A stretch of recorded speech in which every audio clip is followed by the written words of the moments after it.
So Lars, Mr. Mapstead, thank you for joining me. My pleasure. My pleasure. Yeah, Thank you so much. it's a real honor. I've been doing this for 2.5 years now, and the whole point is to talk to thought leaders and figure out where I stand. And you're one. So really grateful for your time. I appreciate that. Yeah, Yep. it's good to get different perspectives and try to, broaden your thought process and your ideas of, what's going on in the world for sure. Yep. So as I was saying to you just before, I want to give the audience a quick tease of where we're going in this conversation. 4 bullet points that I want to try to get to in this 30 minutes. And then I'll give you 30 seconds of my background and then we'll talk. Sounds great. Um, yeah, so I want to make sure I understand libertarian philosophy, make sure I have it down. I want to ask you where things went wrong in our country. I want to find out who you are, a little bit about your background, but then most importantly, I want to get to your platform. Unrig is your buzzword, I think. Yep. And so I Yep. want to find out what you mean when you say you want to unrig various parts of our society. Yeah. But in terms of my background, I grew up in a progressive home and I grew up taught. My dad and his brothers are very politically active. Actually, I have a brother, Rick Escow. Have you heard of Richard Escow, a podcast called The Zero Hour by any It, chance? it seems Yeah, somewhat he's familiar. pretty damn well known in progressive circles. He was like Okay. Bernie Sanders' third hire in 2016, running for president as a speechwriter. So my uncle's a very respected progressive thought leader. And so that's the aura that I grew up in. The Democrats are the party of compassion. Maybe they're not perfect. We don't like corporate Democrats, but the Democrats are the party of compassion, and the rich have an obligation to take care of the poor, the whole moral argument thing. So Yeah. that's where I'm coming from. And as I got older, I started to develop some aversion to identity politics. Didn't really know what that meant, but as the years would go by, I said, why are they talking to black people? Why don't they just talk to Americans? It didn't feel right. Hmm.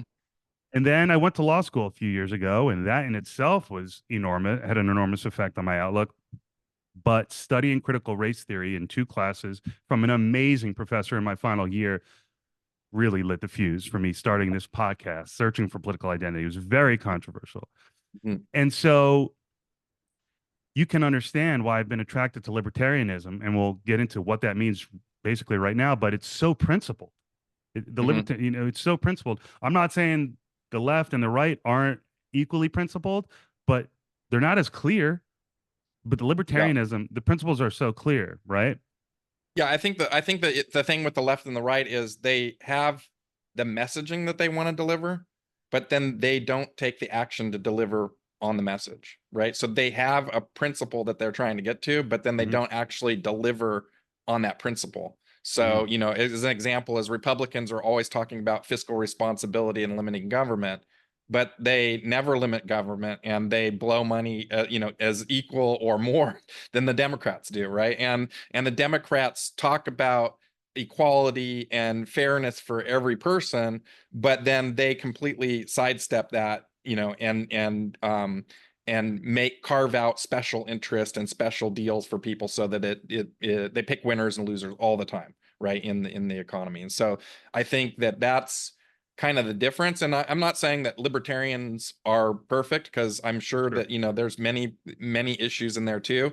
But it just comes down to fundamental idea of whether or not uh, big government can take care of your every problem, or if merit-based system is better at taking care of problems in the long term, right? That we can patch holes and we can fix things in the short term Hmm. by taking from one group another and giving to another group. But what I say is that government breeds mediocrity, and that the Hmm. more government we have, the more mediocre we become.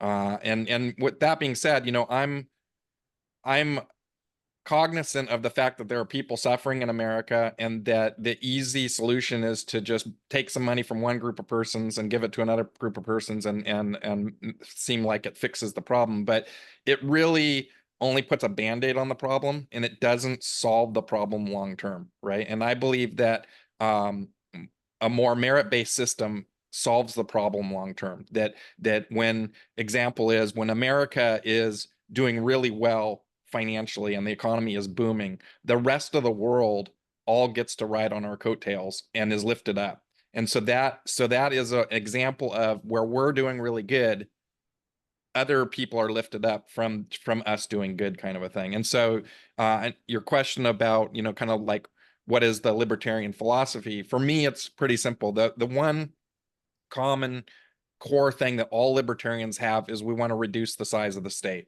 That Hmm. we don't believe that the government is the answer to all problems, and that I can point out tons and tons of things, and you can probably think of many things yourself where government has tried to fix the problem, and there's actually more problems arise out of the fixing of the problem than they started with, right? Sure. And so I think that that's the core tenet, is that we want to reduce that, and then simply that we want to allow people to live their lives as they see fit, as long as they're not harming other people, right? So a big core tenet of libertarianism is that we do not use aggression in politics to get our way. We do not use the force of government to force other people to behave a certain way, right? Right. And so you're talking about natural rights versus state rights. You're saying the state rights kind of is a bullshit thing. And let's focus on natural rights, life, liberty, property being the most important. It's Yeah, all about property and autonomy. that's right. And if Yeah. you leave people alone and you leave their stuff alone, that's going to result in the best society.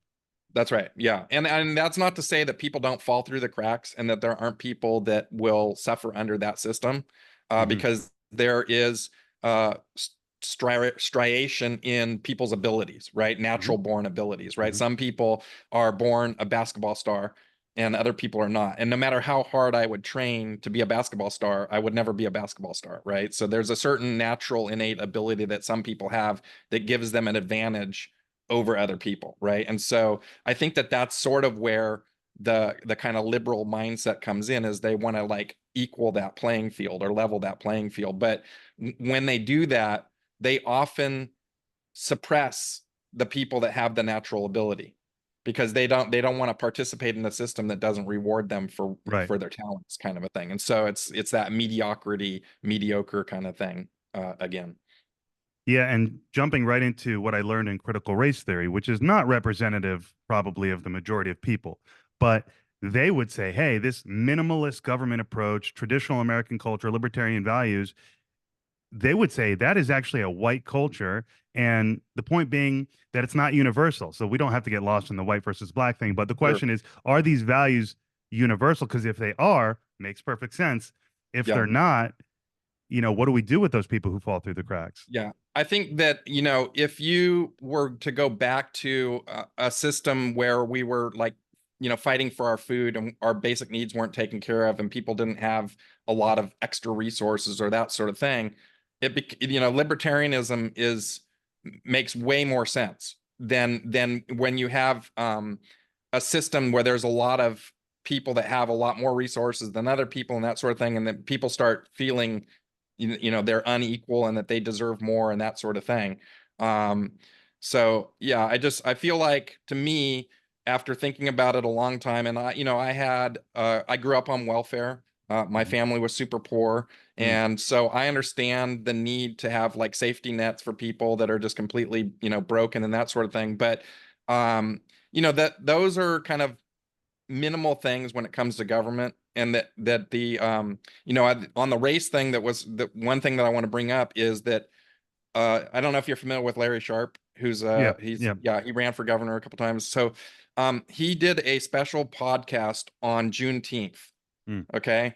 And I watched this podcast, and my entire vision of racism in America and the cause of systemic racism and all that kind of stuff was completely changed by watching this video. Like my mind was open to it, right?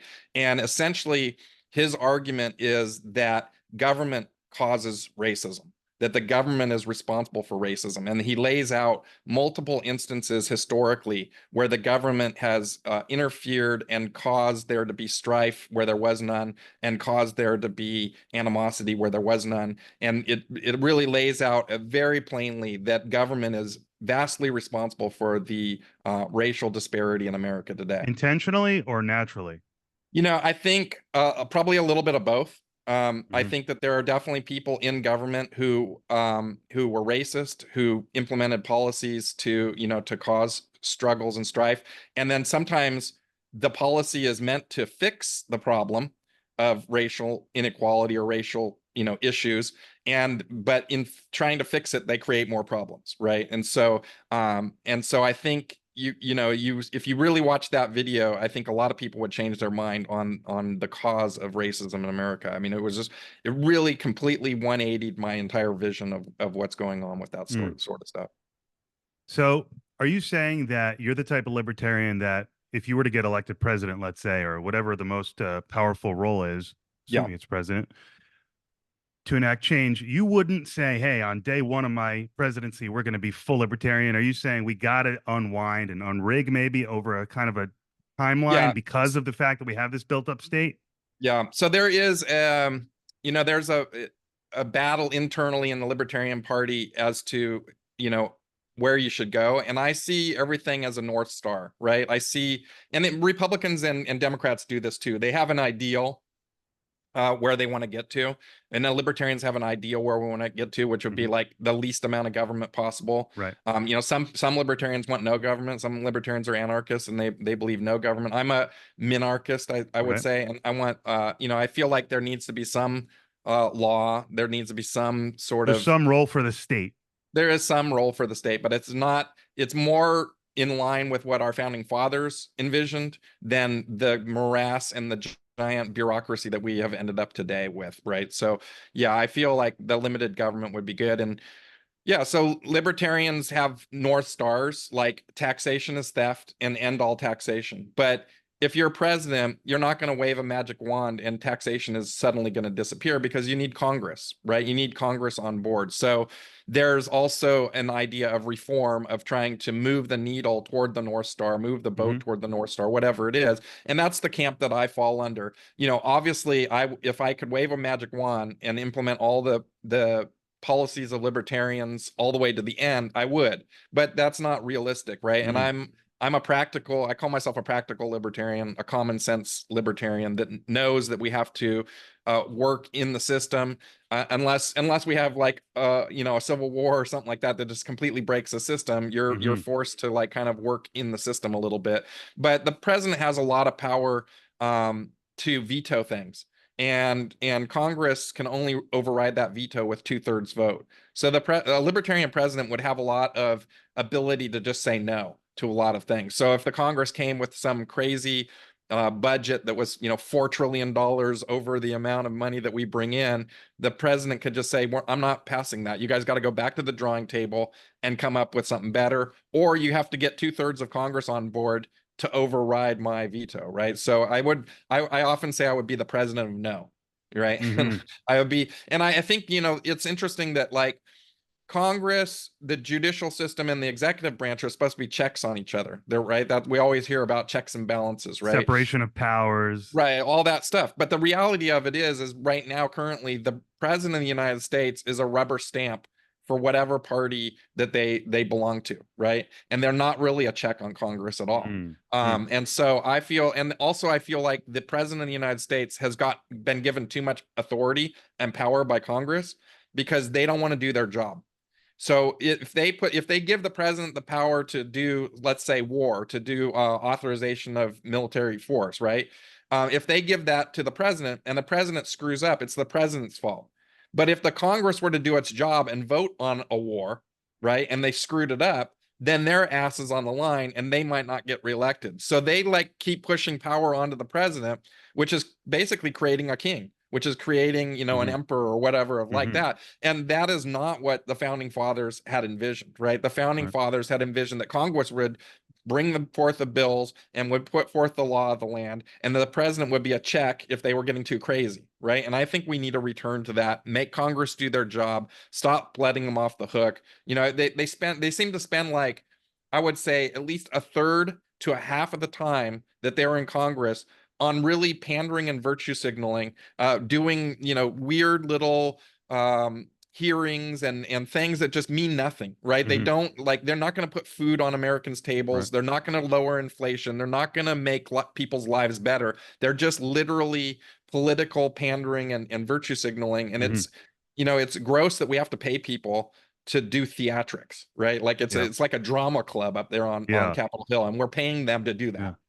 Yeah, and completely tied to that point is this whole concept of the administrative state, and I'll show off my law school education here. The concept of the delegation doctrine, which the Supreme Court signed off on, I don't know, in the 30s or something maybe, where it said basically the Congress can delegate its lawmaking authority to executive agencies. The president's responsible for them. And so basically, it's super important nowadays who becomes president, because whereas in the founding fathers' vision wasn't, but today the president picks all these people to do the executive agencies, and they make the rules and regulations, which are laws, which is what Congress is supposed to make. Right, 100%. And so there is actually a thing called the Plum Book. I don't know if you're familiar with the Plum Book, but the Plum Book is a list published by one of the government agencies that list every single agency and appointment that the president gets to make. And there's over 7,000 positions in the Plum Book. And I'm pretty sure that doesn't include all of their subordinates, right? So that doesn't include, so it's probably more like 35 or 40 or 50,000 people that the president has direct control over. And so one of the things that I often say is how I'm going to reduce the bureaucratic state day one is I'm not going to fill a lot of those positions. And you sort of saw that with Trump. He wasn't really prepared, and because he hadn't been, really raised in politics per se, as indoctrinated as the rest. I think he didn't really kind of understand a lot of the things that he needed to do or what was expected to do of a presidential candidate, and so he left those empty. And you kept hearing in the early days, maybe the first 200 days, well, we can't move forward with this thing because Trump didn't appoint a person to this agency, right? Or like these things are suffering because, and I thought, wow, that's great. I'm gonna for sure not appoint people to those, and like the idea behind that is that if, going back to what you just said, that if Congress feels like those are important positions or those are important cabinets or important agencies that we should have, then Congress can write a law to create those agencies. But let's move the power back to Congress, hold them accountable, make them do their job, and then let the executive do their job, which is to check the Congress when they're out of line. And I think we've just completely gotten, so one of my main goals as president is to reduce the power of president. That's like one of my main goals, because I feel like we have just completely gotten away from what the founding fathers envisioned for the way that our government works. Yeah. Well, perfect segue into my next question, which is where did this go wrong? This American experiment, where the founding fathers, it sounded like you do think they were on the right track, that you're a fan of them. You're not an anarchist, so you don't say these people were socialists. How do you feel about the founding fathers, and where did this go wrong?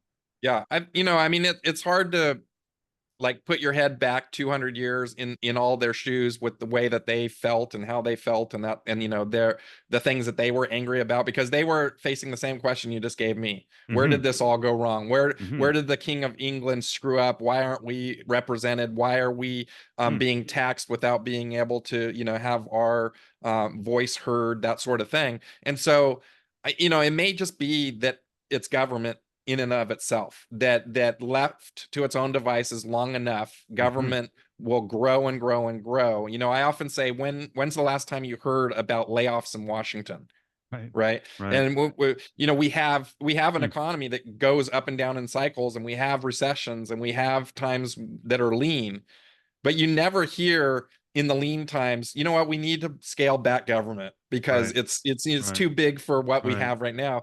And so government basically is built to grow itself. And we've reached a kind of a critical mass of government now where no matter what you do, it's going to keep growing, right? And it's going to keep growing until we become so mediocre that we're done, that somebody else takes the mantle away from us, kind of a thing. And I think that that's been repeated in history over and over and over again, right? So what can we do different? I think that what we can do different is we can return to what the founding fathers had envisioned, which was a limited government. A limited government that is much more for the person, your personhood, determining your outcome, determining your benefit in life, and determining like your contribution to society, right? And instead of government telling you what your contribution is going to be, you get to decide how you're going to contribute to society yourself. And I think that's a better that's a better path forward. I mean, it's not perfect, and there are, you'll hear from the left, well, there's a lot of greedy people that aren't going to participate. There, there's a lot of, and while that's true, that's just human nature. There's always good people and bad people, and you can't like tailor you can't force all other people to behave a certain way just because there's a few bad apples. Right. And that plays out in so many different things of politics, right? Is like, well, there's this, people doing the bad stuff over here. So we have to limit everyone else's rights because these 3 or 4 people are doing something bad. Right. No, what we need to do is we need to make the 3 or 4 people that are doing bad things accountable and hold them accountable so that the rest of us can have freedom. Right. That's the reality of it. No, we shouldn't be suffering all the people for a few bad apples. That's my opinion. Yeah. So what would you say to someone like my dad or any progressive who thinks that this morality argument is really strong about an obligation to help the poor? Yeah. What would you say to that? Yeah, I think there is an obligation to help the poor, but not at gunpoint of government. Right. That human nature, like I help people of my own free will. Right. I help like the local food bank. I'm a recovering alcoholic person who's been sober for 37 years. And I give back to the community constantly by helping other people recover from their addictions and their disease of alcoholism. So I think, there's a lot of people who are philanthropic. Some people don't feel that need. And I don't feel like the government should force those people to do that if they don't want to, right? That if you want to volunteer, look, when you're helping other people, you get as much benefit as the people you're helping. And that's just been my experience, that like when I'm helping somebody, overcome their disease of alcoholism or something like that, I get huge benefit out of that because I get to feel like I'm being productive, that I'm helping society, right? And so I think that given most people have a volunteer ideal inside them, there's a lot of religions push that you should be voluntarily contributing to society, right? And so I think that that's where we should be, and that we should not force other people at gunpoint to participate in helping other people. That most people will do it of their own free will. Fair enough. So we've got about 6-7 minutes left. Let's skip who is Lars Mapstead. It's too big of a question. It's too boring of a question. Not, you know what I'm saying? Yeah. I once knew a guy when I first started podcasting. I was working with this random kid, and he goes, "Oh, I have a podcast. I do like 30 episodes." Literally, I have the AI find the guests and connect with them, and I just say, "So tell me about yourself." I'm like, that is horrific. So we'll skip the "tell me about yourself" section because we're learning a lot about you through this conversation. Tell me about unrigging our society. What is your platform? What do you mean when you say unrig the economy, the election system, the criminal justice system? Yeah. So, I mean, we looked long and hard at what our kind of campaign slogan was going to be about. And, I originally had kind of thought about using live and let live. That, that sort of, resonates with me and a lot of ideals of my life and that sort of thing. But, we kept coming back to trying to fix things, and we would say, wow, that system is really rigged. Like the criminal justice system is not equal and fair. That we have multiple tiers of criminal justice, as an example, right? So if you're a president's son or you're a president's family member, you're treated differently, right? If you're a congressperson and you do insider trading in stocks, nothing happens to you. But if you're a regular citizen and you do insider trading, you're screwed, right? At the ballot, as an example, if you're a third party or independent candidate, you have to run a marathon before you even get to start your campaign, because you have to get on the ballot, right? And so that's a rigged system and so it's just essentially, we kept what I really wanted to do was have a campaign that was kind of common sense. And I'm all about fairness. I'm all about leveling the playing field and making sure that everybody has an equal shot at, success in America, like I did, because part of my background is literally I grew up with an outhouse and no electricity. And I went on to found a very large internet company in the dating space. And we sold that for $500 million. Okay. So I went from like nothing to like on welfare to, being, some wealth, real wealth, some wealth. Yeah. Yeah, exactly. And so I want that success for all Americans. I want, if you're working at a gas station today, you're working at a Target or a Walmart or whatever it might be that you're doing, I want you to have the opportunity to have financial success. I want you to have the opportunity to give your kids good schooling, a good roof over their head, clothes on their back, because I remember getting, hand-me-down clothes and my mom ironing patches on my pants and that sort of thing, and being shamed that I didn't have enough money to wear the OP shorts or whatever was the cool thing, at the time that I was growing up. And I don't want people to have to feel that kind of shame or that kind of suffering. And I also, spent a lot of time eating top ramen for days on end in my 20s, because I just literally had no money at the end of the month after, paying rent and that sort of thing. And I want people to be able to, have a decent ability to feed themselves and their family and not have to think, should I decide between medication and my rent this month? Should I decide between, buying this steak or just getting some more top ramen? Do you right? sound like Bernie Sanders? Don't take that the wrong way. Yeah. You sound like any thought Yes. leader who cares about people, but you're saying, hey, get the government out. That'll create the 100%. conditions for more opportunity. And that's really the ideal of it, is that I have those same thought process. I do care. I care about the environment. I care about people. I Right. care about people suffering. But I've come to the conclusion that government isn't the solution to all these problems. That take the example of the war on drugs. Okay. Yeah. And as a person who's recovering from alcoholism, I think I have a pretty unique eye into this situation. We have been battling the war on drugs for 50 years. Okay. And there's more people doing drugs today than ever before. And all the people that we incarcerated and all the billions, maybe even $1 trillion that we spent on trying to end people doing drugs has done nothing. Right? Except take fathers out of the home. Right. And not only that, but I also say that a big part of the issues that we're having at the southern border is because the government created the cartels and handed them a monopoly. And if you're in business to sell drugs, you're going to try to get more people using drugs. That's your business, right? And so we literally created a monopoly that is terrorizing people south of the border and causing them to flee to America because it's safer than where they're at. And creating a tremendous drug demand in America. Exactly. And so, exactly. More people are probably doing drugs today because of the war on drugs than if we had just let it run its course, right? And we saw that with prohibition. We tried prohibition on alcohol, and what did that create? Al Capone. Right. And, organized prohibitions create black markets. That's what the libertarians have taught me.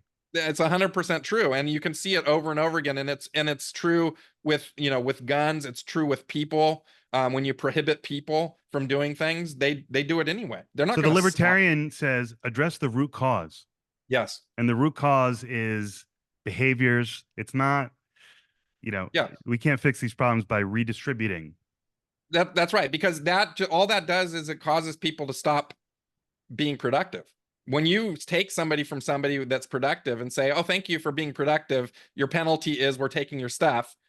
That's basically like if you were an animal in a cage and you did that to a rat, eventually the rat would just say, screw it, I'm just going to eat the government cheese. I'm not going to try to go out and create my own cheese, right? And so like I said, short term government can put some band-aids on things, but long term I think that it's a detriment to society to continue to increase government. And a prime example of that is you have all these government workers, and of course there's good government workers. There's people that love their job and do a good job and that sort of thing. But there is a million stories about government workers who are there to clock in, take their paycheck. They know they can never be fired. They do a mediocre job. If they're in a customer service position dealing with the public, it's almost like a chore to them to work with you. Right. And like literally they're supposed to be serving us and they just roll their eyes and can't really be bothered. If you've ever gone to the DMV and gotten a salty DMV person behind the counter, you know what I mean? It's I'm due to go back actually in the next few weeks. So yeah. So let's try to get you in office before then. Take care of that. Listen, we're pretty much timed out. Thank you so much for joining me. Last question. What have you learned since running? Well, I've learned that the system is more rigged than I anticipated it to be. That when I started really digging into the nerdy stuff of ballot access, of the way that our election systems are run, I realized just how completely rigged our system is, whether it be gerrymandering or lack of transparency in our election systems, or the fact that every state has a different way of doing the elections, and some are super onerous and some are not, and people don't really understand these things, right? Because people are working, they're busy, they don't Exactly. have time to get It's down in hard to the be an informed citizen. it's really hard, right? And so that leads to the ability of the duopoly to basically craft the narrative and just cause people to be divided against each other, because it's very easy to push fear. It's a Right. lot harder to push like promise, right? So we're just buried in fear all the time, and I think that's one of the things that libertarians are different in, that we're trying to push promise, we're trying to push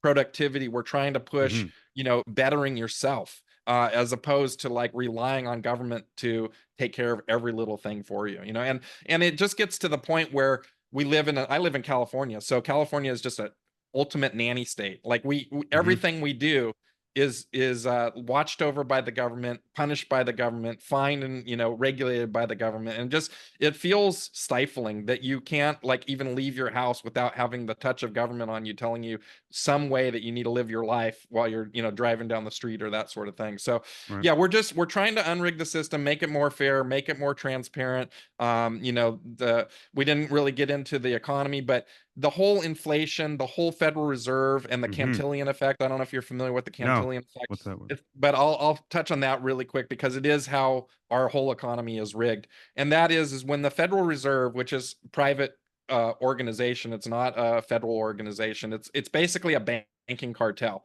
that the government has handed over a monopoly to.